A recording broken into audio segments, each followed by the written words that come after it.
Good evening. How is everyone tonight? Great, great. I want to first say thank you to Mother Nature that held up the rain back because I was a little worried this afternoon. I really was. So the troopers are here and we appreciate it. Thank you so much. Give yourself an applause for being here. I am Ramona LaRoche, and I have been here for about 6 years in adult information services. My role is supervisor of that department, and I just work in a lovely place. I am so honored to be here. I moved here from South Carolina to actually work at this space, so it's been a good time. So I want to again thank you for coming, and we're here tonight because we're celebrating Haitian youth, but more importantly, teaching our Haitian youth and other people as well from a Pan-African perspective. Several months ago, or maybe almost a year, I had the pleasure of meeting Dr. Desir. I moderated a panel with her discussion, and it was around our Arlecon conference. And it was an interesting gathering. So we've been kind of keeping in touch ever since. And I was so happy when she shared the book. The book is both in English and in Creole. And then Dr. Tamika Hobbs, who is in the audience, our illustrious director, she also welcomes you, and she may say some words before the night is over. But she came to me as well and said, we should probably do something with their book. And I said, oh, yeah, that's a great idea. So she gave me the charge, and I'm here to bring it forth now. So we thank everyone that's here. We are streaming live this evening, so we're also on YouTube and Facebook Live, and it will be available, that recording, so you can spread the word. You'll get the link as well. Make sure you sign in. We also want to thank our friends of the African American Research Library. They provided refreshments and so forth to make this evening possible, so we do want to acknowledge them. I see one of our friends members here, one of our first, second, or third vice president, one of those, but he's here, Mr. Avery. He's representing the Friends this evening, so thank you so much. So without further ado, I'm going to introduce our three panelists, and I'll call one at a time, and I'll read their bio as they come up, and then we'll go from there. We'll have the discussion, the moderated discussion, and then we'll open up for response and questions. And we should be out of here. The building closes at 8, so we definitely want to be through no later than 7:30, 7:40, okay? And we invite you to, if you need to refill anything in the back, please help yourself. So let me start with telling you a little bit about Dr. Charlene Desir. She is a professor of research who is passionate and dedicated to empowering women and children through education. She researches the psychosocial and political adjustment of youth in public schools, focusing on immigrant identity and reflective research practices. Her work sheds light on the challenges faced by Haitian youth. She served as president of the Haitian Studies Association and has co-authored this book, Education and Restoration of Pan-African Haitian Youth, a guide to building diasporic literacy programs, which draws on her expertise in implementing psychoeducational programs for Haitian youth in the United States and Haiti. As a school psychologist, a counselor, administrator, academic advisor, spiritual healer, and professor, she brings extensive expertise to her advocacy efforts, inspiring positive change and empowering individuals to achieve their full potential. And now we'll have Dr. Desir come up, please.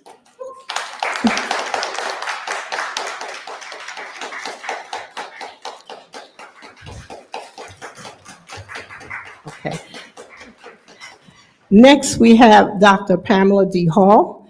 She is an associate professor of psychology, the director of Africana Studies program, and associate dean of graduate studies for the College of Arts and Sciences at Barry University in Miami Shores, Florida. She's been a member of Barry University's Office of Justice, Equity, Diversity, and Inclusion since its inception in 2020. She received her PhD in social psychology from the Ohio State University. And before arriving at Barry, she taught at Hampton University, her undergraduate alma mater. She also serves on the board of Haitian Youth Community Center of Florida. She is also the past president for the board of the Alliance for LGBT Youth and the current president of the South Florida chapter of the Association of Black Psychologists. She's received numerous awards for her work and published scholarly articles on Haitian adolescents and adult spirituality and mental health. She's a member of the Dynamic Women of Delta Sigma Theta Sorority Incorporated, and her most recent edited books focus on COVID-19 pandemic and the Pan-African literacy. Her diasporic work includes understanding genetics and trauma in India and Africa. As an expert trainer, facilitator, educator, and researcher, she focuses on developing a more equitable and just society. I bring forth now Dr. Pamela D. Hall.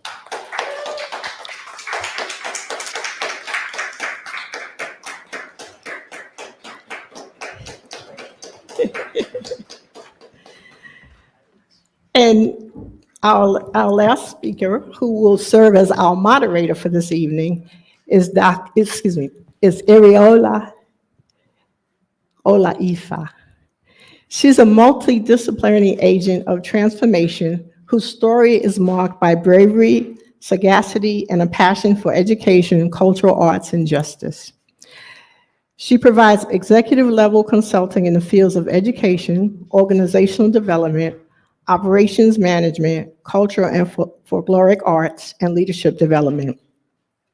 She is the principal steward and director of Desir, LLC, an agency providing strategic direction to creatives and executives seeking transformational impact.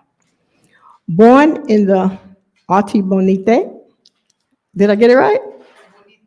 Okay, Artibonite region of Haiti, Ariola is the daughter of Mercita Diojuste and the late Jean-Robert Filius.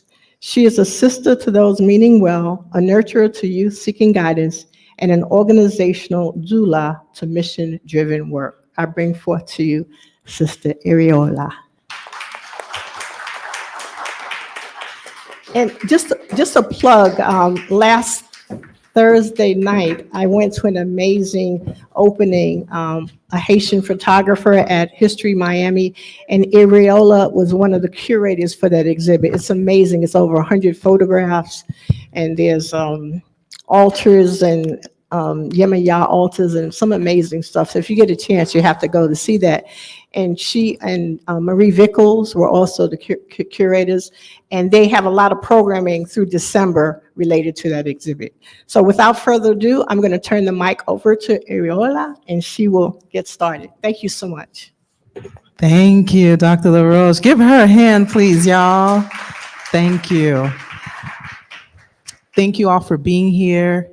For those online, I love the fact that this evening, in this physical space, we have the entire intergenerational community represented.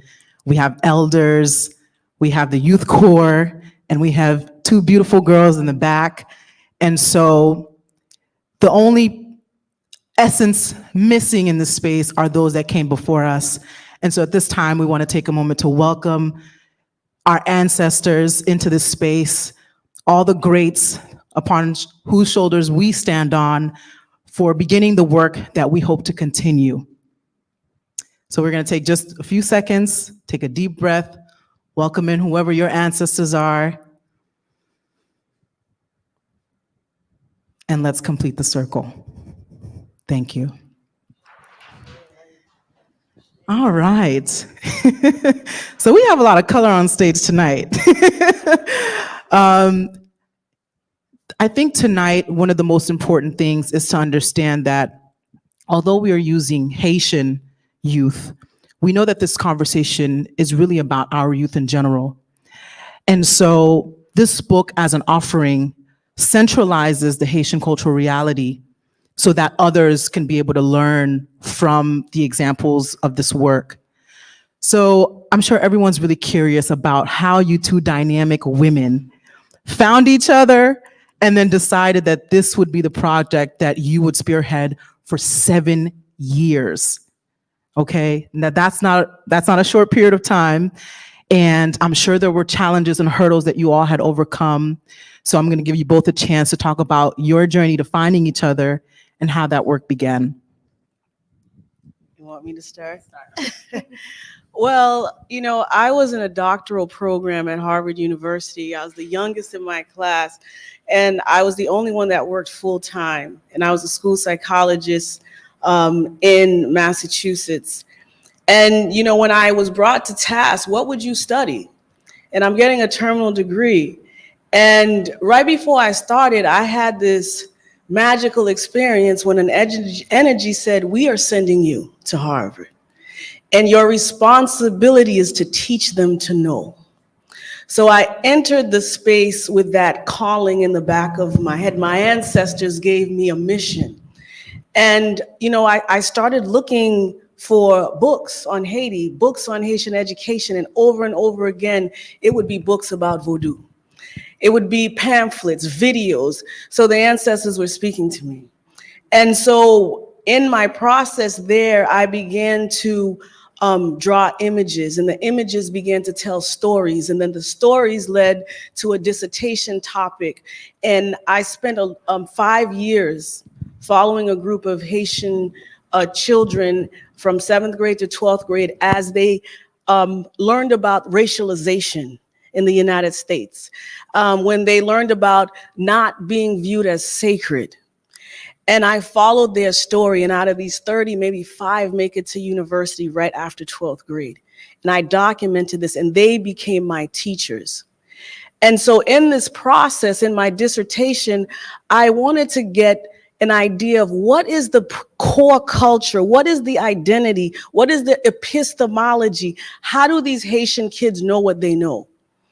And of course, it brought me to the principles, the lois, the journey of the Middle Passage that they play over and over again, the legacy of liberation, the only free Black nation. And so one of the principles of Vodou, Guédé, is life and death and resurrection.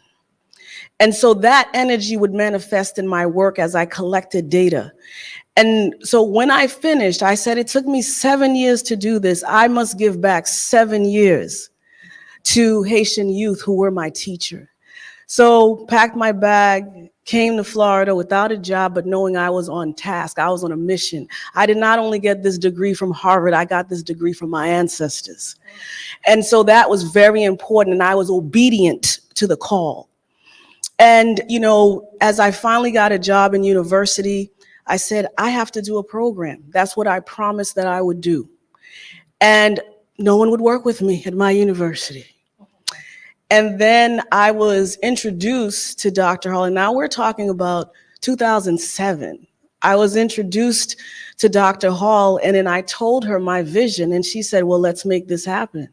I will walk with you, sister. And that's how it began. And she's walked with me to Haiti. She's walked with me through crisis and struggles and doing this work. But we have over 300 children together. Yeah, and so the long and the short of it is what Dr. Desir said. The ancestors told us to do something, and we were obedient.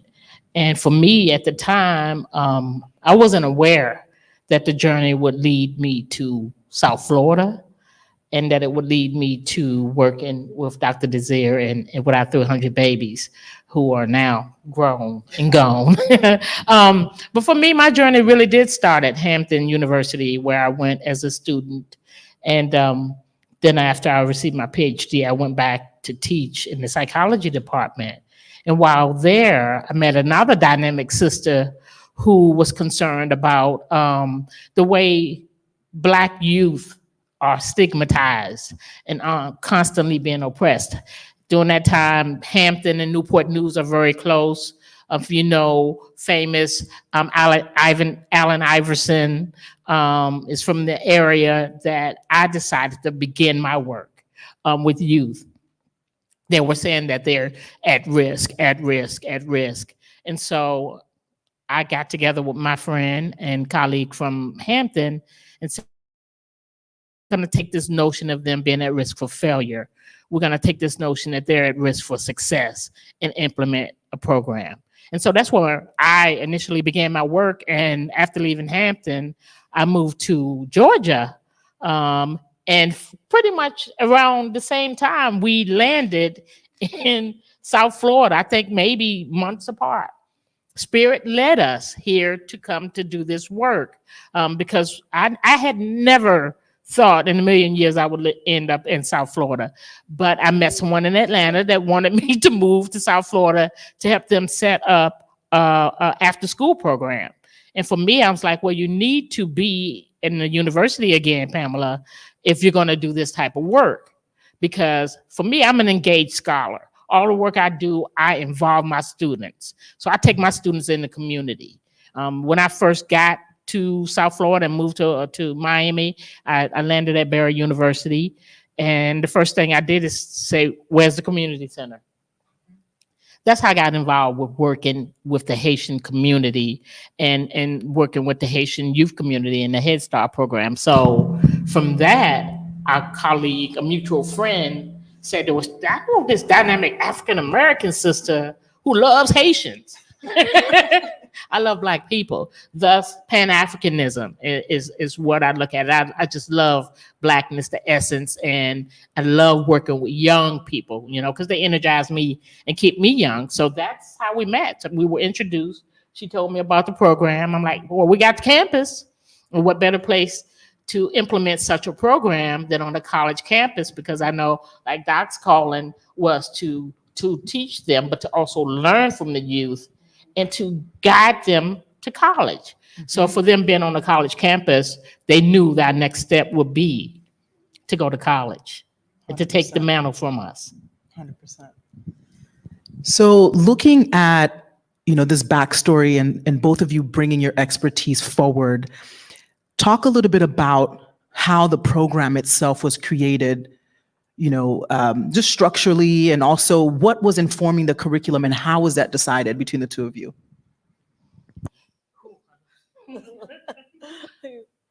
A lot was informing the curriculum. I can say let's just say that it took a lot of meetings. We met for probably 6 months planning what we wanted the curriculum to look like, and it started to form. We did know that it was going to be a literacy program, and literacy, just not reading and writing. So when you have the opportunity to pick up the book and get the book, you'll see that there are multiple literacies that we actually decided to embark upon. But the main part was we're going to do literacy. They're going to read, they're going to write. From that, Dr. Desir had the relationship with Edgewood Dantica, and you can talk to them a little bit about that. But that was the main thing, is it was like we want them to be grounded in literacy of different types. But we also want to create rituals, right? Because spirituality is at the forefront of Pan-Africanism. If we think about the word spirit or spiritual, right? In the word spiritual is the word ritual, which is often missed in our communities. We don't have set rituals, right? We don't have set discipline. So part of our program began with morning meetings, where we had 100 children every summer. So every summer, 100 children broke down into 4 classrooms, 25 students a class. So we had 4 teachers, we had assistants, we had curriculum specialists, 2 who were also co-authors of the book. But we all met in the auditorium in this big room at Barry every morning, had breakfast, and then we did what we call our opening ritual. And I don't know if I can open it and let Dr. Desir, I'm gonna try to move to that slide that shows our opening ritual.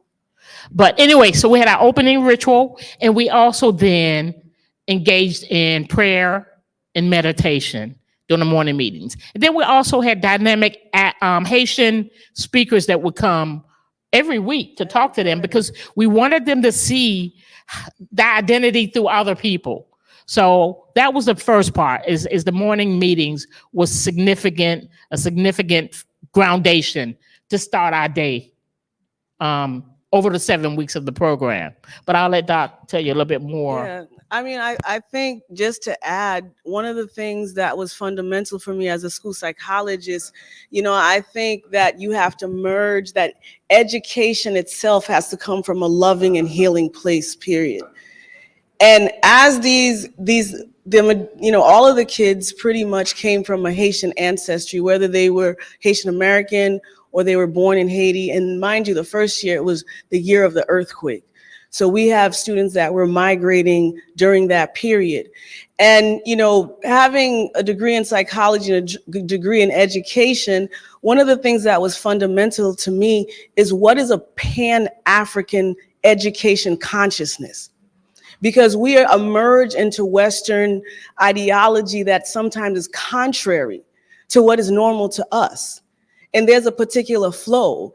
And for me, when I think about Haiti and when I think about Africans in the Americas, I think about the Middle Passage. I think about resistance. I think about liberation and the consciousness of knowing that we are free, that we are not only a physical body vessel, but we are spirit. And this is what is our sustainability. So, when I was taking college classes, even a doctoral program, what is your epistemology? I didn't even know what that word meant at 25, but how do you know what you know? And then how do you know what you know? And then I said, my grandmother, that's how I know. Wrong. I was like, well, how's that wrong? So then I was raised in a family that was Catholic and did ancestor worship. I was not introduced to traditional Vodou as a religion, but I was introduced to it as an epistemology of how you'd understand the world. I am a product of nature itself, and all the elements resided within me.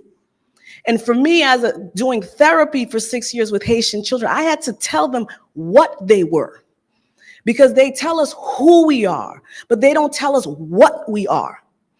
And in doing this, books, I started getting books. I started getting elders like Gedes Florent. He met me when I was a freshman undergrad, that came to me and were my teachers. And what I found out was Vodou is not only a religion, it's an epistemology. It's the way that these kidnapped Africans created a system to understand how to resist colonization and how to embrace their sacredness. And in that teaching, there were principles. And the principles were identified as laws, as loi, as orishas. And each of them represented a vibration of how you connect with your spirituality, how you connect with your sacredness. As a Haitian psychologist, I would be remiss if I did not teach children how to be free. So I had to go to the very source that their ancestors created for them to understand how to resist and embrace their sacredness. So in our program, 7 weeks, 7 principles, 7 laws, 7 teachings. See, the little baby's clapping for me. And then she know what I'm talking about. That's an elder. Thank you, elder. And so and we don't begin with Legba, the opener. We begin with Gede. Because you must die in order to live. And it is in that resurrection you begin to see yourself. So every week was a loi. And the first 2 weeks we talk about personal. How do you know yourself? And they were taught Haitian history, Native American history, African American history. And you had to not only do that, but you had to tap into the energy of your creator. And a creator creates. And the people who create are artists. So every week they had an artist also dealing with the principle and activities to teach them. So the first week they learned Haitian history and they had to recite Haitian history in spoken word and poetry. And so we begin with learning about yourself personal, and then we go into interpersonal, your interpersonal understanding of yourself. We have to teach these things that the elders taught us in Laku system. So how do you understand yourself interpersonally? You have to engage with someone else. So in this process, they had to sit with each other and create masks on each other's face and get into that intimacy of closeness. And in that, they had to reflect, how do they see themselves on the inside? And how do other people see themselves on the outside? So we had artists come and teach them painting techniques. And then the last 2 weeks is communal. We have to teach how you go from personal to interpersonal to communal understanding. And then communal understanding, we call on Zaka. We call on, you are the one that plants and fertilize who you want to be, the tree you want to be in this world. And they had to recite to us. They had to teach us what they learned. And they had to teach us not only in written form, oral form, but at least in 2 artistic modalities. So we are deconstructing a system that is not for them to thrive. And we are embracing a Pan-African system that teaches you how to be free. Thank you for that. As you were talking, I was wanting to share with the audience a little bit more about the Ubuntu principle and how that was one of the central pillars, one of the central aspects that it was important for the educators, the parents, and the children to also be grounded in. So maybe we can talk a little bit about Ubuntu and what that meant to this program. Right. And Ubuntu was a model that was created, and it's in the book, and hopefully it's on the screen now. And just the structure, it shows the structure of the program. Ubuntu, if you know, comes out of South Africa and Desmond Tutu and the Truth and Reconciliation work that was done after apartheid. Ubuntu primarily means that I am because you are, and because you are, therefore I am. My humanity is linked to your humanity. And so if you heard everything that Dr. Desir said, that was the basic premise behind, and is the basic premise behind the work that we do from a Pan-African perspective, is that when I look in your eyes, I see a reflection of myself, and vice versa. I don't exist without you. And that's what we wanted our youth to learn and to understand. And as I said, it began with our morning meetings, then it went to our literacy programs. It went through with what we did as far as art is concerned. She talked about the mask making, which was great. It was fun for everybody to do, but it also did with them learning spoken word poetry. They created films. So that was important, but mind, body, spirit is holistic, right? So your humanness has to be interconnected. And in our Pan-African epistemology, those things are linked. So we also had fitness. Fitness was important. So they had to go outside and play, right? So you'll see Dr. Desir. I think we have some pictures of Dr. Desir jump roping with the kids. I play basketball with the youth and things like that. But they did fitness, but the fitness wasn't just, going outside to play. We introduced them to capoeira. So like she said, we had artists every week coming in, different artists. So they had capoeira, and they understand, again, the origins of that being from up the motherland. They did karate.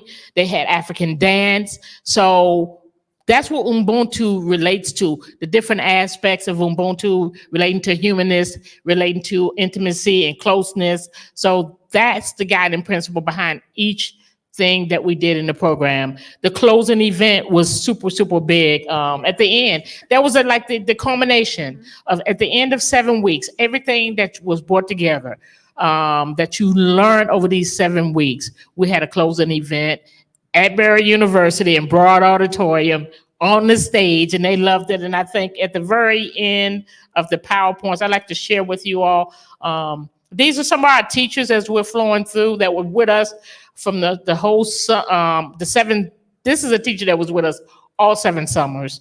And this is Dr. Santiago, who was with us the very first summer. Here again, you're gonna see I'm going to take you through a few since I got the slides up. This is called Ways to Create Love, right? Which is, again, that humanist perspective, or that interconnectedness that was important. Each of the classrooms had ways to create love.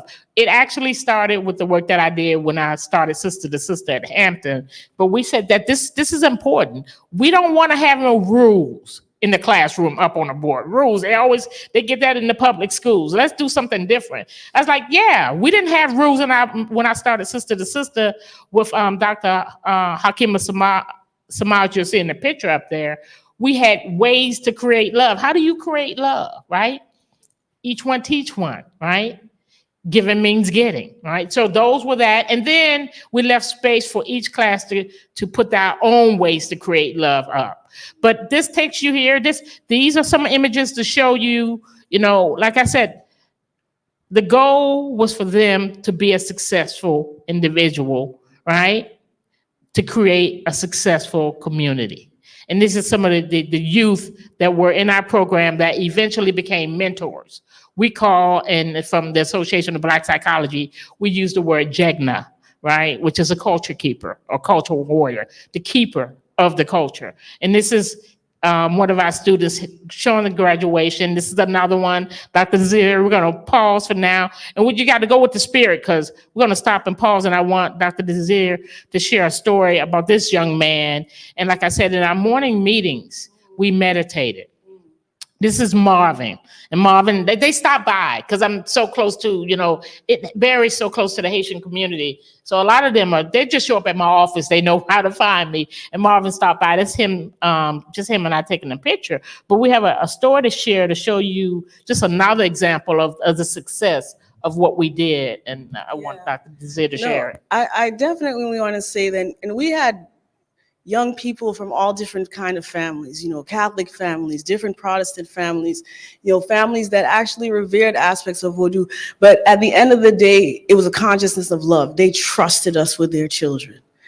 And if they didn't want to do the folklore dancing, we had liturgical dance that they could do. So we adapted along the way. But this young man, so we did meditation every morning. And we would really embrace it and say, be still and know that I'm God. We would have them go into themselves, and it was very important. So this young man, he stayed with us, for the whole 7 years, and he was getting ready to go to his prom, senior prom. So he was getting on the bus, and to pick up his tuxedo, and he got shot, drive-by shooting. And so he was in the hospital, and they told him, you may never walk again. And then he said, and then when we went to see him, he said, but I remember the principles you taught us in the program. And I was still, and I knew that God was there. And I meditated, and I told myself I will walk. And he got up out of the hospital and he walked. So, we have to teach our kids, our young people, to believe in themselves, that they are anointed and they are blessed. And the power of meditation, y'all. Mm-hmm. I mean, we're in prayer. When you pray, you talk to God or talk to the Most High, whatever names we use. But when you meditate, you're listening. You're in that listening space. And so you can manifest so much. And our youth learned that from the program. I'm going to slide on through. This is another student that ended up starting his own business, the entrepreneur spirit. Budell has his own media company. And I can't see this one from here.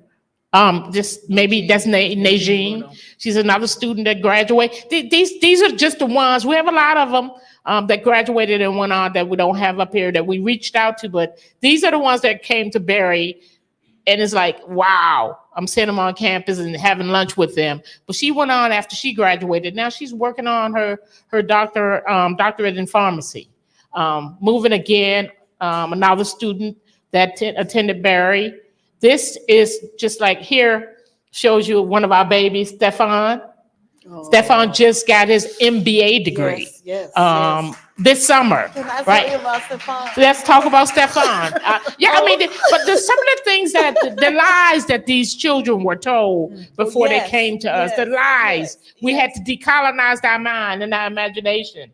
Yes. One of our, because we had themes every year too, because we're having the same kids, new young people, so we got to change it up. So one of the years was decolonizing the imagination. That was the whole theme, and everything was grounded around that.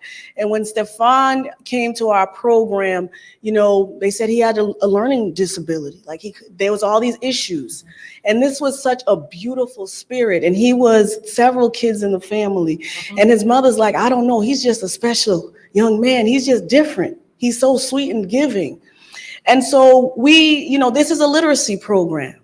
It's cultural literacy, it's reading, it's how you read the world, it's all of these things. So we were working with him, and he was listening and struggling. And something magnificent happened because we kept on telling them they were sacred. And we went to the pool, and this is about 3 feet of water, and one child did not come up. We had 3 lifeguards there. And all of a sudden, Stefan jumped in. 3 lifeguards, he's the one that picked up the child and brought her up. And then you have to understand the Haitian culture sometimes, so that I'm like, oh, mon travail, I'm gonna have a problem. I gotta call a parent and let them know.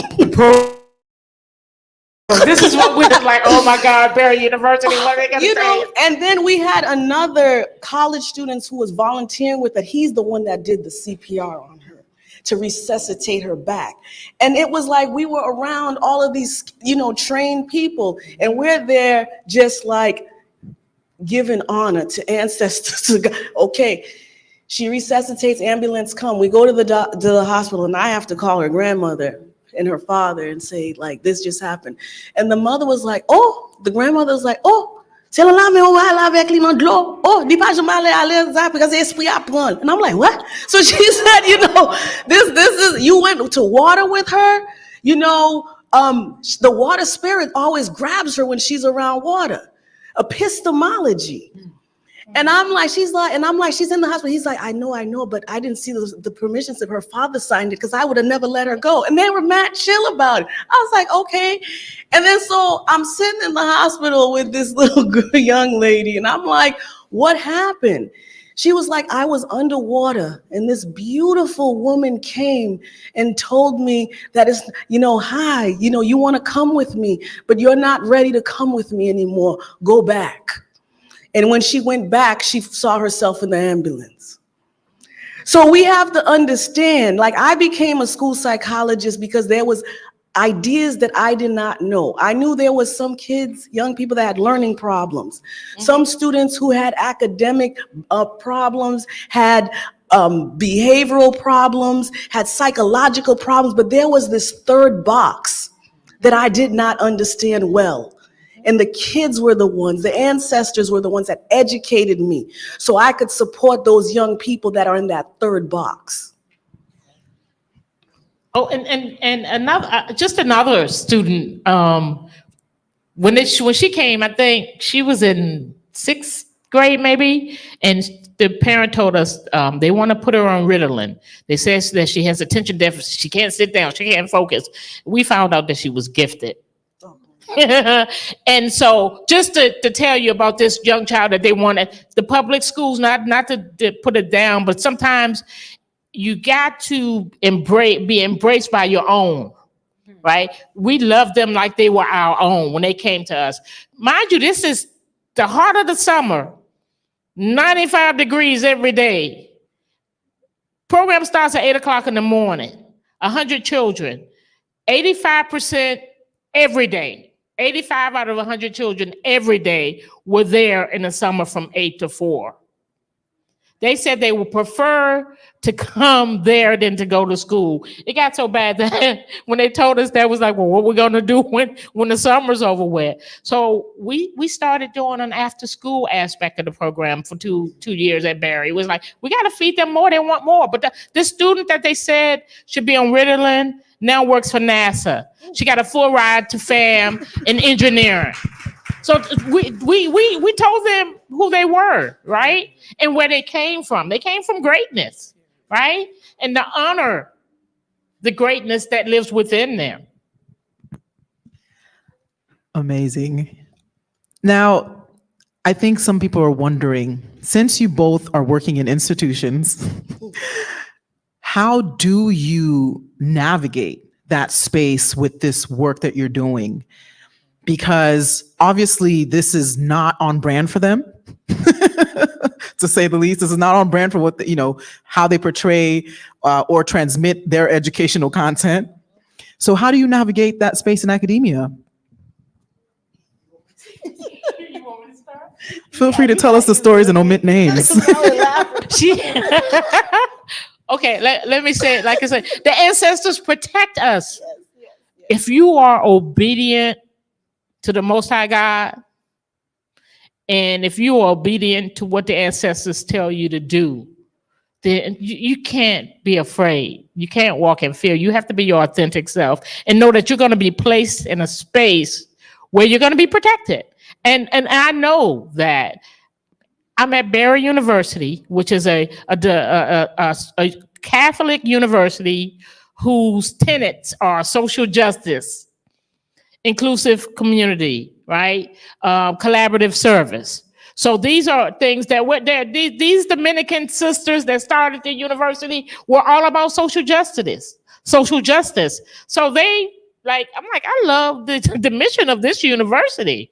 It speaks to me. So I'm comfortable because I employ the mission in all of the work I do. This was just following along with the mission.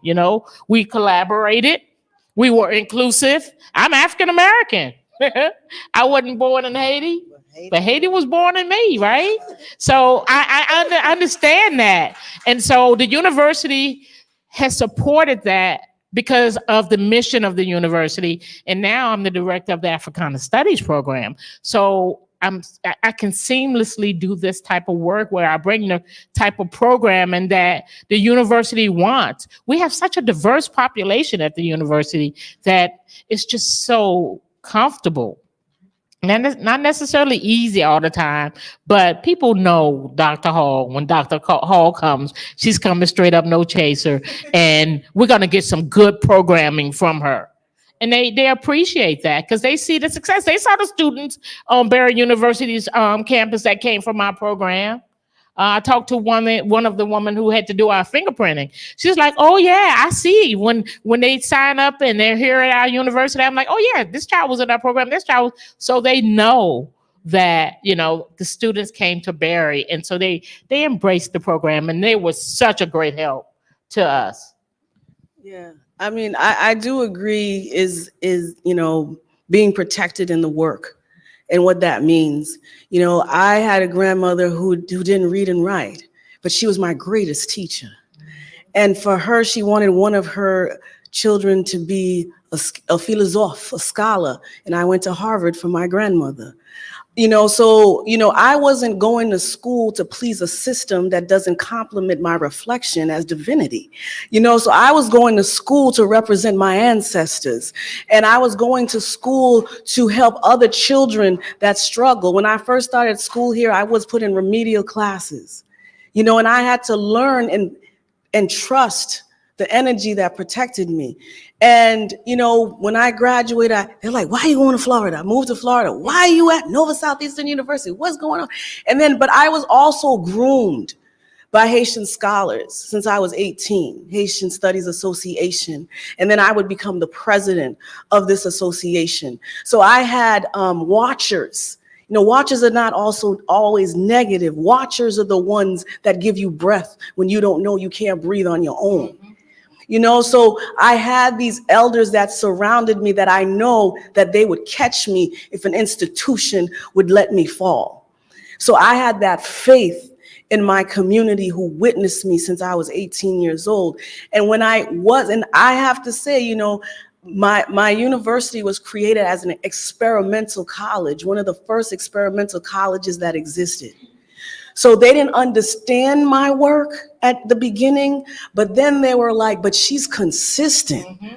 Her scholarship is consistent. You know what? You're going to be a research professor. So the thing I was feared the most, I became a research professor modeling for other students. How do you know what you know? So I think they trusted my work ethic, and I would become a full professor doing voodoo work. And in that anointing, I decided that I was going to initiate as a real mother within my system as a mambu, as a priestess, to really understand the fabric of what my ancestors understood as sacred scholarship. And that was my anointing in this process. So the fundamental thing was that they didn't let me. I knew who I was. Yeah, when you have that calling, when you have a calling on your life and you just step into your calling, it's natural. What we are doing is natural for us. What we're going to continue to do with this work and this labor of love that we did by creating this as a guide for others to follow. Another really crucial aspect of the program is mental health. And the stigma around mental health in the Haitian community, in the Black community. We didn't just have a program with a curriculum. We wanted to heal ourselves and our children and the families. So one of the other things, like Dr. Desir said, is that we recognized there wasn't a lot of research out there on Haitian Americans. So there was a research component to our program, and we collected data, and we've published some of that research as well. And there's a chapter in the book that talks about some of the things that we found out about that self-esteem, about that self-efficacy, about that psychological and that spiritual well-being. I'm hoping at the end we can play that video, because they did purpose statements. We had them write, what is your purpose? And we had a photographer come in and take a picture, and beside that picture is our purpose statement. So hopefully at the end we can play that. But that type of work that we did also included that research component. And around the second summer, we realized that a lot of them had high levels of depression and anxiety. So what did we do? You collect the data, you learn from it, and you say, we need therapy. We didn't call it therapy because it really wasn't. It was really support. So they had group that they went to every week. The girls had that group, the guys had that group, and the students that were in the graduate program in clinical psychology at Barry did that summer internships with our program, and the youth were able to go, and they wanted it. Sometimes when the girls had enough, they were like, what time is group today? So once you realize that therapy is more something that is a safe space for you to just let go and to be able to share things that are bothering you, is not something negative. It's something that can complement your spirituality and your religion. It's not a negative thing. And that's what we hope others who would pick this book up and replicate our program would do, is make sure that, like I said, it's mind, body, and spirit. We have to make sure that we have healthy emotional well-being and mental health. So we had that as an element of our program as well that was crucial, based on the data that we collected. Absolutely. And I don't want this part to get lost, because what you both shared about the challenges, or just your experience rather, at the universities, speaks again to the excellence of when you are in your authenticity and you are allowed to be your full self, that really excellence is the product of that. And so whether or not your institutions had any contentions or were against this work, they had to open up those doors because you both presented yourselves with excellence. And I want that to also be honored this evening, that the work that you ladies did was done with a level of excellence. We sometimes really overlook the holistic aspects of how our children are being nurtured.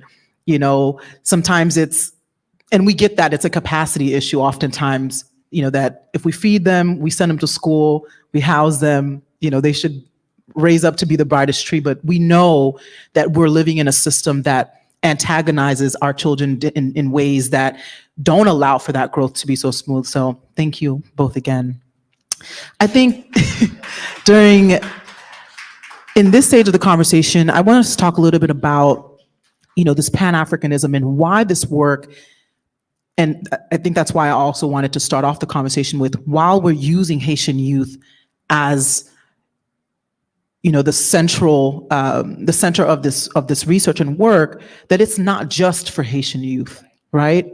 And it's not just for people working with Haitian youth. It's about people working with families of African descent throughout this nation. So let's talk a little bit about why this work is so important to not just schools, but to organizations and institutions that work with Haitian families.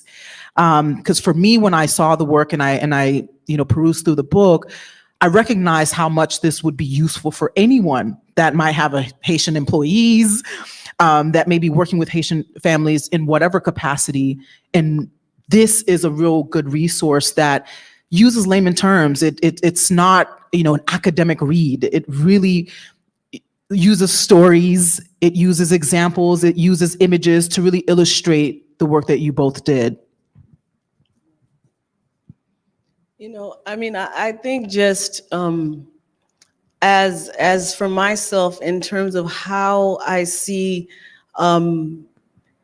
my people, Haitian people, African American people, like, we all come from different tribes and we landed in the same spot in different regions. So fundamentally, we were Pan-African from the beginning. In Haiti, we have, we have 21 nations, because we claim all the different things that made the fabric of who we are. So I think our very consciousness outside of the continent and even within the continent is Pan-Africanism. And we see it in our own families, the different looks that people have in a family, the different ways they move. And, and I think coming to the United States, that we have to have a collectivism, a refrain that's a common song.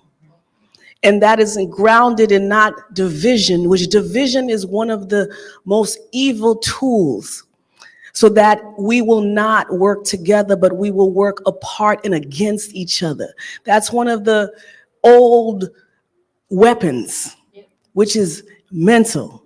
So I think, yes, we have a heritage, we have a family name, we have these things, but we are in a larger constellation that Creator herself wanted us to have this hue, wanted us to share a blackness. And it is, as my sister says, it's a consciousness. It's not only a color. So I think that it is imperative, especially as we live in the Americas, South America, North America, Caribbean, in particularly, we have to claim a common consciousness of Pan-Africans that is grounded in us resisting a system, but embracing the beauty that we are. And we have to teach this. We cannot just allow public education to do the work that needs to be done to bring unity to the Black community, right? It's not even a responsibility, it's our responsibility, right? To teach our youth, our families, who they are, right? Knowledge of self is the basis of all knowledge. And public education doesn't necessarily have the time, right? They have to do that standardized testing, right? They have a curriculum they have to follow. So they can't necessarily tell Pan-Africans about Blacks that's in Brazil, or Blacks that's in Haiti, or Blacks that's in America or South America. They can't tell that story, which is a similar and same story. They can't tell how we were dropped off in these different locations, but a lot of our cultural beliefs, cultural traditions, the way that beat of the drum is the beat of the heart, that's the thing that unifies and connects us. That's not their job. It's our job. It's our obligation. And this is why one of the reasons, I mean, it took us a while to get this book finally written as a manual that we want others to use. It's a curriculum in here that you can use, whether you're African American, whether you're from wherever you are in the diaspora. There is a curriculum, there are activities, there's programs, and it's a how-to guide for us to teach our children and to teach ourselves about what it means to be Pan-African, to be spiritual beings. Because in essence, we're spiritual beings. We're supposed to live in harmony and balance with nature, right? Color people time is a real phenomenon for us, right? All over the Caribbean, speaking of the Association of Black Psychologists, the Dr. James Jones, was at the University of Delaware, and I became a social psychologist because of him. He's one of the past presidents of the Association of Black Psychologists. But he did his research in the Caribbean on time to demonstrate that, they tease us about always being late. It's not that. It's that our vibration is different. So when we get there, it's when the party or the event begins. We can no longer be ashamed of that, right? We've been stuck in somebody else's reality for so long that, I'm showing up late. Oh God, how are people gonna look at me? Just say, no, I'm showing up and I'm getting there when I'm supposed to be there. Of course, we know there are gonna be some time constraints when you go to a job that you have to live up to. But when we get to be free and be liberated, get there when you get there. Teach our children it's okay. When you're there is when you're supposed to be there. And that's okay. And the research has been done. His model is called a trios model. To show that color people time is a real phenomenon. There are other elements. Respect your elders. That's a spiritual element that comes from where we originally came. That's a Pan-African phenomenon. Veneration for our ancestors, the pouring of libations, the sacred space that we walk on. All of those are elements that we should do daily on a natural basis that we're not doing. So we sort of out our African minds right now, and this manual is to help you find yourself, to emancipate yourself from that mental slavery and that spiritual slavery in some ways. Thank you, ladies. Thank you. And for you all to get your copy, you can go to 10, that's TEN Global, global.org. Again, it's been a pleasure speaking with you two ladies, learning from you. This book has been a great resource for myself as an educator. We do want to give the audience some time to talk back because that's our true fashion, right? To ask questions that maybe I didn't ask, or to have Dr. Hall or Dr. Desir elaborate on any points that were mentioned tonight. I think we may have time for maybe 4 questions. 4? We're good. Looks like we have about 10 minutes, so. Okay, good. perfect. So we have time for 4 questions. Yes, please. Let me bring the mic out. I'll repeat your question. Oh, there's a mic. Perfect. Thank you, ladies, for your presentation. I did not know what I was coming to hear, but I'm thankful that I came to hear it. My question is, so the manual is to kind of to help keep this going. Are you all still teaching in this way with the students? I guess not over the summer, but in some type of capacity like that. Well, one of the things that's interesting, I think this woman came to our presentation and she's implementing this in Jacmel. Well, I do work in Jacmel, Haiti, but she's actually implementing it in Labadie. And she did a pilot study this past summer. And then she said, I'm charging, parents are gonna come if they're gonna come. And I'm like, they're not gonna pay. So she charged $300 and she had 20 families show up in Labadie. So she is using this manual for a summer program. She has a school in Okap in Haiti. She has a school in Okap. And Lynn Fano, she has a school in Okap. And so she decided to have a summer program. And she came to our original book launch and got the book. And she trained her teachers, and she had about 20 kids. The families came and they paid. And so she is going to implement this every summer in Labadzi, in Haiti. So, and we have, we consult with different folks who want to ask questions around this. One of the beautiful things about this too, and just talking about, the Association of Black Psychologists, Dr. Wade Nobles, Baba Wade Nobles, he heard about the work that we were doing. I was also doing some training work and knowledge building with a group of Haitian psychologists in South Florida. Dr. Hall hooked it up. He spoke to me and he said, you know what, I'm gonna help you. And for almost 2 years, he donated his time for us to create Vodou Psychology. So we also have a group of psychologists who are integrating the notion of Vodou Psychology and what that means. So in this work keeps giving. And then so within the practice of it, we're also creating psychological practices that's grounded in the spirituality. So, and we've even had an African-American school here in South Florida contact us to use this book as a model. So it's written to the reader, the teacher, the educator to see that this can happen. And it has happened in indigenous communities. We had freedom schools, it has happened, but what do we need right now?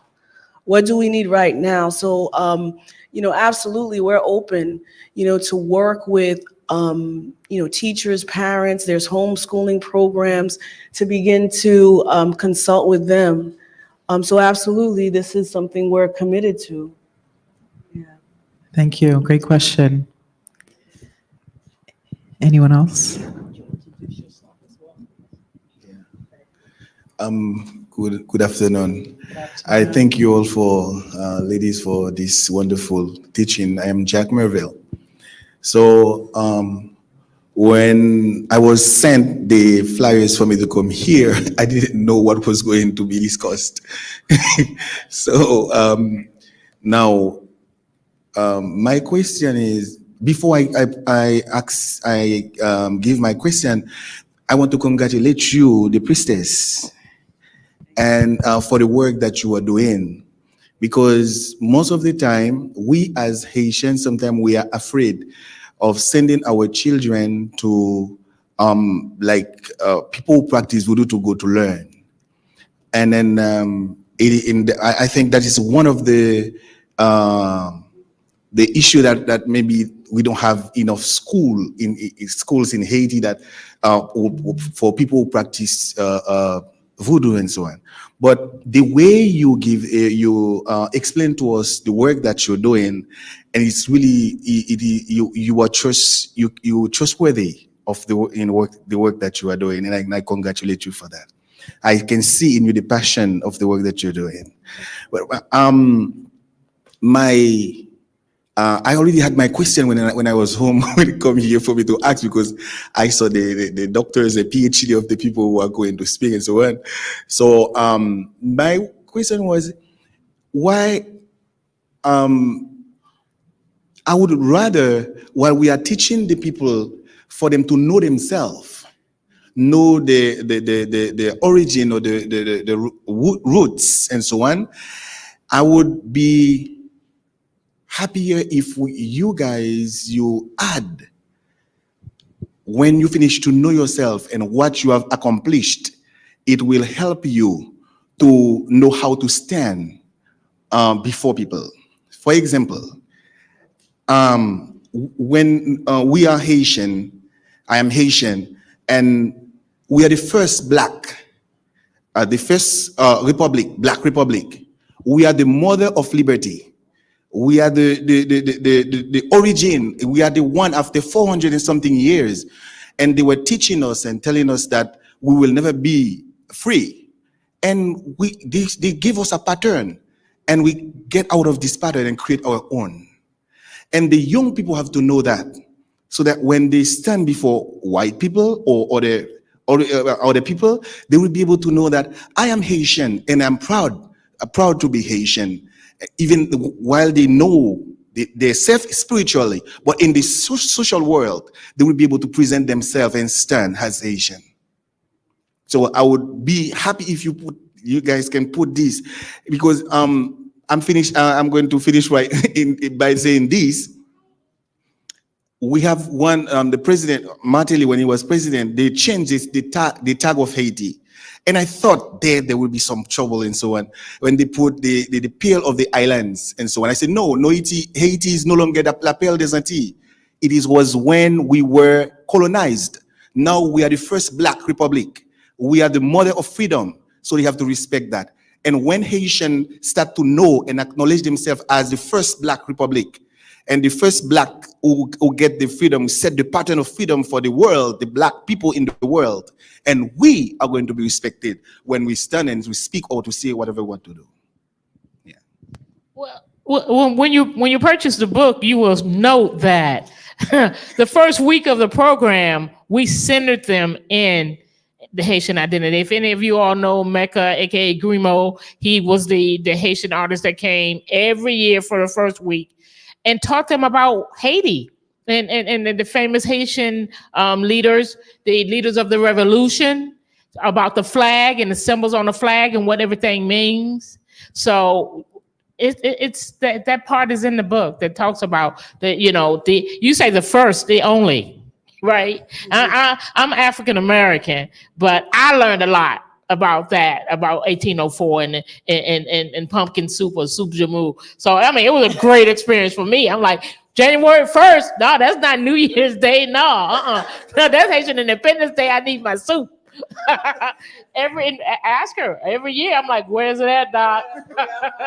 But I also think, to your point about the work and what's in the context of this book, is there is no separation of social and spiritual.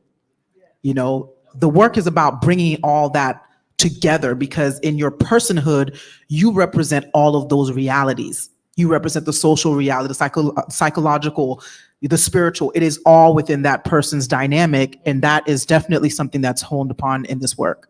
Yeah, the only thing I want to add, if you can imagine, like our oldest students in the program are now in their early 30s, in their late 20s, and they keep in touch with us. So they are very proud. And I have my own family that went through the program. So I have two nieces that went to the program. They both have completed their master's degrees. And they, like that's Tati, Charlene, don't, because the family has things to say, no, so they defend me. So, absolutely what you're saying is what we wanted to happen. And we bump into these students all the time. So our youngest ones are now, in their early 20s. So absolutely, that was the whole goal, to know who you are and keep that identity. And we use the word Pan-African because we did work with the Haitian population, but one of the major concerns that we have, and that we all should have as melanated people, is that there's still so much fragmentation. This hyphenation thing. I live for the day where all of us just say we're from the motherland. We were kidnapped and sent to different places, but we are African. Really, we're Akebelon, from Akebelon, because African wasn't the original name. But I take Africa. If we could just all start calling ourselves African again, I will be happy, because then we're going to get on the same page. Right now, we're fragmented by all these hyphens that we have. And as long as we have these hyphens, we still have a lot of work to do. So what I'm working towards, and why we use that word strategically, Pan-African, is because we're all African. Thank you. Thank you. I wanted to acknowledge also that the brother was here yesterday. We had our South Florida Circle of Elders, and he was one of our guests yesterday, so he came back. So thank you so much. I have a question here. Yes, thank you. Thank you very much for this enriching experience. I am an ESOL science teacher. And this gives me a very special opportunity to meet the future of Haiti in my classroom. In fact, I was upstairs and I came across a science book in Haitian Creole. So this big effort you're making is really a movement to reclaim our roots. And it's not easy because the contemporary resources are in the opposite direction. And what you're doing reminds me of a book. It's called Facing Mount Kenya. And the reason why it means so much to me is that if you want to reclaim your roots, you have to make a great effort to find positive literature on our roots. Thank you very much. Thank you. Thank you. Thank you. We have one more question here. And I want to say that this is one of our tutors that comes almost daily to work with our local children. And this is her daughter. So I'm so happy she's here this evening. Hi, I'm Lorena, and I just wanted to, I'm also a teacher, literacy teacher. I teach kids to read as early as 2, and the oldest I've had are 70-year-old gentlemen that want to learn to read and a 66-year-old woman that wanted to learn to read. And they met right here at the library to learn to read. But what I wanted to ask about your book, because in the classroom, I have multiculturals, and the kids will say, I'm Haitian, I'm Bahamian, I'm Jamaican, I'm this and I'm that. And I would say exactly what you're saying, but we are all from Africa. And I want to know, in your book, do you have projects or anything that I could do with them so that they can come together and not want to fight against each other or anything like that? Because, it's, this is the culture. If you're not where we're from or you're not here or you're there, it's always a conflict. But I keep saying, look at the color of our skin. We're all from the same place. Let's learn about Africa and find out how your family, your ancestors got here, there, and everywhere. So is there something there that I could teach the kids as well within the book? Yeah, so we had one of our curriculum specialists was an African-American woman. And we had our students too, the older students collaborate. So there's actual activities. Like one of the activities is writing your purpose statement. And so they write their purpose statements. There's activities that are not specific to ethnic groups. They're just activities to learn about yourself, to build your own knowledge of understanding. So absolutely, because we actually use these activities. And we saw the difference. So all of our artistic activities were not based on ethnicity. It was based on this personal, interpersonal, and communal understanding. And I want to update you on some of the work that I'm doing with my students. Now that I direct Africana Studies, I'm working with in Miami, in Liberty City, with Dr. Spikes. He has a nonprofit called Affirming Youth. As a matter of fact, Stefan now works with him, the student I was telling you about. And what do you want to do is talk about Africa. Like, how many countries in Africa can you name? Think about that. Think about how many countries. And not only that, how many countries in Africa can you take the map of the continent and place them in the correct countries?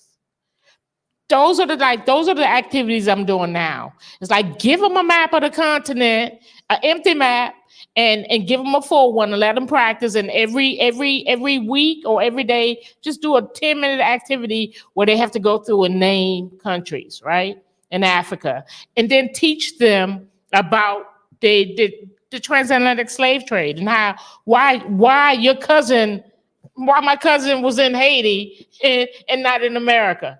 And while my other cousin had Brother Hall, where Brother Hall at? Over here. I was like, where you from, brother? He said he's from Panama. So I know that's like, okay, so somehow we're connected, but we just got dropped off at different places. Those are the things we have to teach them about the continent so that they can understand how we got in different places and that the colonizer is the only thing that separates us from our homeland.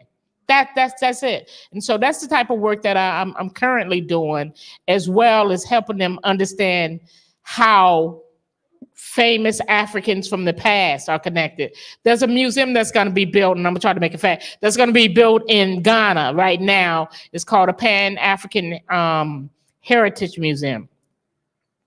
Is that right? Yep. And what it's gonna have is gonna have art and culture from all over the diaspora, right? So art from Haiti, art from Nigeria. There's a Canadian wing that's from the Blacks in Canada that's going to be over in Ghana. So the museum is being built so that there's all of the diasporic work is going to be housed in one location. And there's a digital version of that. If you have a chance to go to the panafricanmuseum.org and you go to the website, you can go on a digital tour of what's going to be in the museum and show them. Like there's an image of the old Afro pick. You remember how, like, to show them that this is nothing new, right? And they show pictures of how they wear their hair in ancient times and how the brothers are walking around with their hair. Now y'all know how y'all feel like the brothers' hair is unkempt. That's nothing new.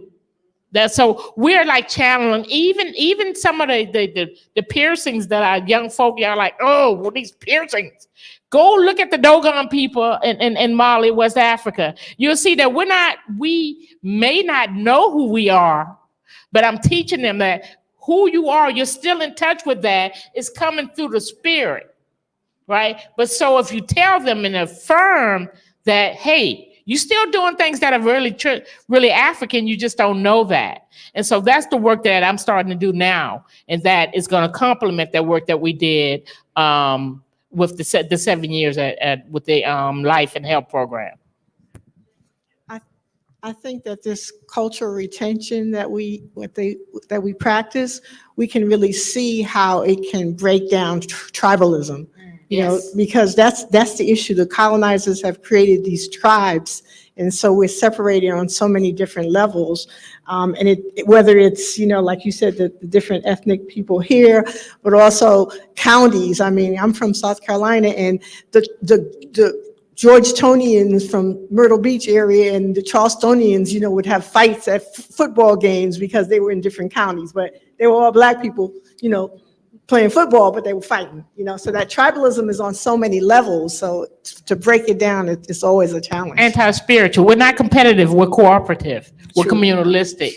True. And I think it's also important, you know, as adults that we model, you know, for the children and the generations to come. Because I think that there are still, Professor Bello says something, it's like, you know, the Eurasian planted a seed that is in us and that we have to constantly purge, especially those of us who live, you know, within those systems where we're constantly just surrounded by the influence. And so it's looking at yourself on a daily basis and asking yourself, you know, what contamination do I need to purge myself of so that I could model for the generation to come? Because there are things that we do as adults that affirm the division and the separation, either in language or how we interact, the things that we might say about colleagues or about even family members. And so I think it's about also being more mindful and aware about how we interact interculturally, how we interact with our own, you know, within our own neighborhoods, because the children are watching. And as much as we want to tell them to, you know, do as we say, they're doing as we do. Right. Okay, they're doing as we do. And we have to be very, very careful to protect their minds from, you know, the poor images that are out there. I know, you know, technology oftentimes is what raises a lot of our children. And I know that it becomes difficult because parents have to work and there's all these responsibilities to manage. But we have a job as a melanated community to go the extra mile, to do the extra thing, to be more mindful and aware about how these effects compound upon the already existing traumas. Right. It's like, so we can't take those risks, right? Other people can have their children live in all kinds of ways, but we have trauma to heal from, and we have so much more to do and so much further to go that we as adults must take up that responsibility as well in modeling. Okay, we have one final question. I mean, what you're saying is like ringing in my head. Because I remember I don't remember when I found the word, Pan-African, but I remember that it just made so much sense to me. Where, like physically, and where can we find this community? Because I think to what you're saying, like that's what we need.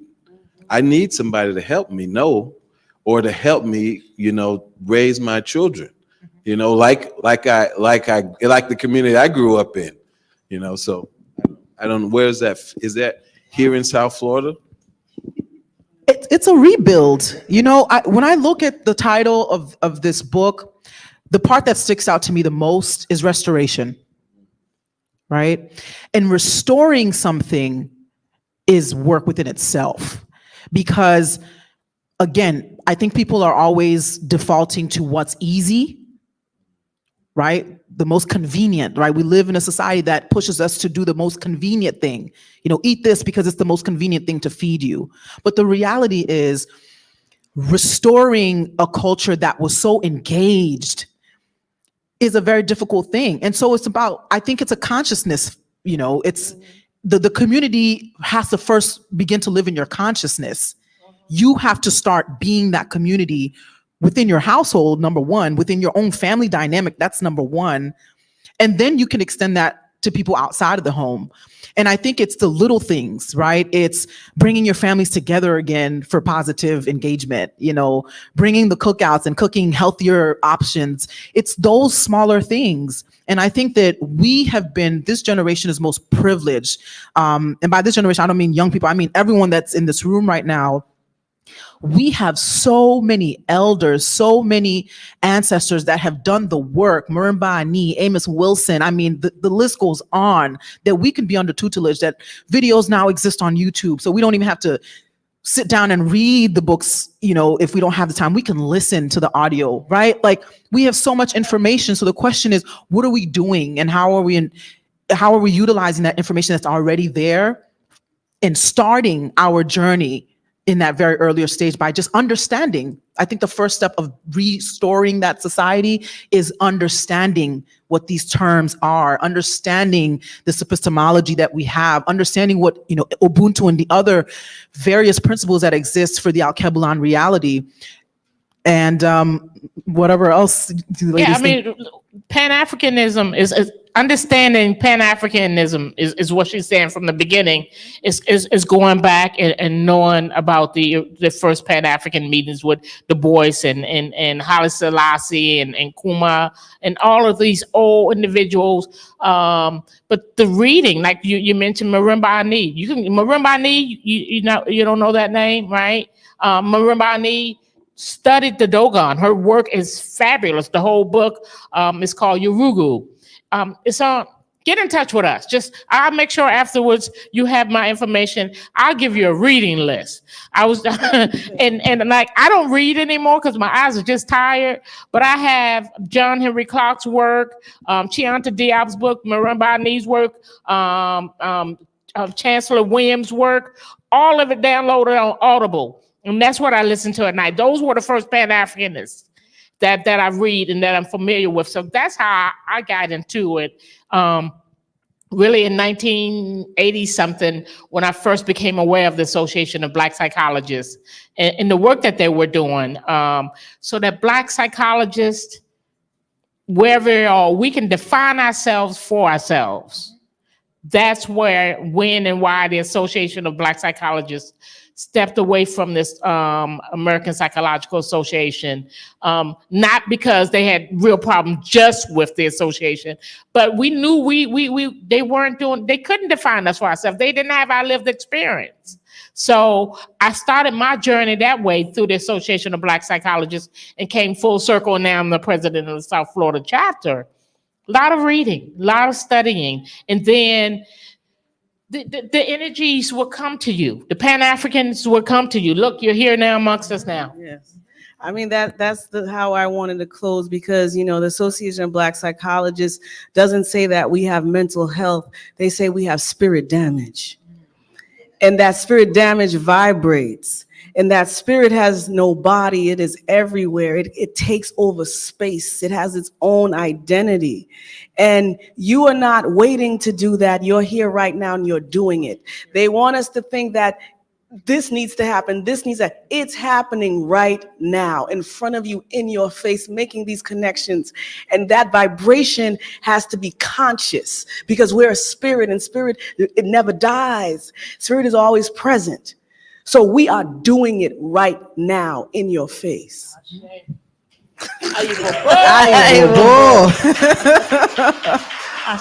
Well, thank you, Dr. Desir and Dr. Hall. Thank you. This has been a beautiful conversation, and I truly hope that everyone listening, including those online, are able to take away the soul food that was shared today. I also want to take time to thank Dr. LaRoche for coordinating and really being the person spearheading these programs. Our community clearly needs them, wants them, and we would love to see more. And so thank you and your entire team for making this happen today. And big up yourself for being here today, despite the weather. Big up yourself. All right. Thank you, everyone. Have a great evening and be safe. So just a couple of things before you leave. First of all, I want to thank you. It's been a pleasurable evening.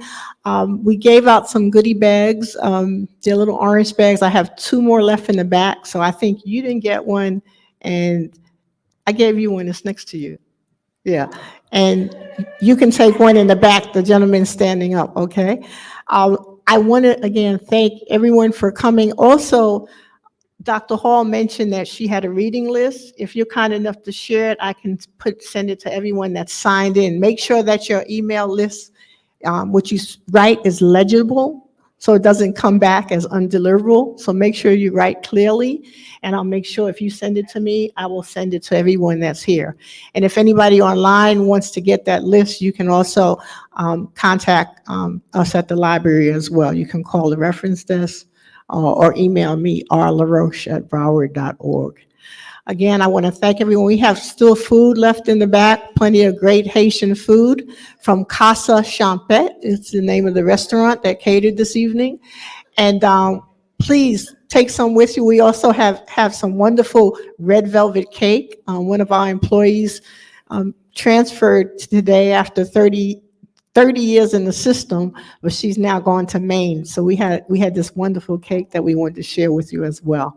Again, I want to thank you for coming, and we'll see you soon. We have some flyers of other activities going on, so please keep in touch. Keep us on your email list. If you sign up, we can get you information. And again, thank you. Be safe.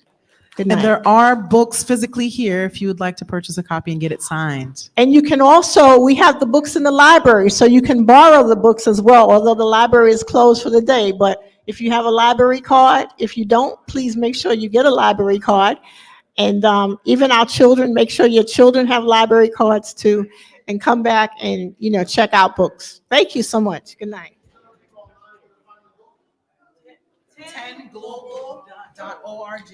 10global.org is where you can get the book online for our online listeners, okay? It's Dr. Desir's nonprofit. The funds go directly to that. Thank you.